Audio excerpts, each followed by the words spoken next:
धान ज्याला म्हणतात, सालाचे तांदूळ, ते लावण्यासाठी अशी जागा तयार केल्या जाते, त्याला वाफा म्हणतात. मला हे माहिती आहे कारण मी शेतकऱ्याची मुलगी आहे, गावात वाढलेली आहे, त्यामुळे मला हे माहिती आहे. तर तो वाफा तयार केल्यानंतर हातात धान घेतले जातात आणि ते धान असे भिरकवले जातात.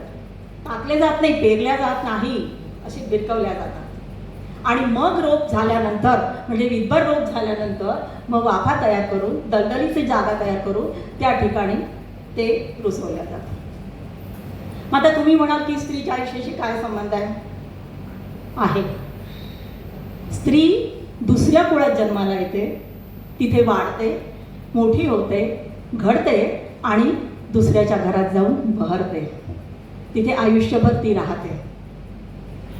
दुसरं कारण, तांदूळाचा जो दाणा असतो त्याच्यामध्ये कधीही कीड जात नाही. तांदूळाचा दाणा दोन्ही साईडने, टोकानी झिजत जाऊन त्याचं पीठ होतं, पण मध्ये किडा जात नाही. याचा अर्थ काय?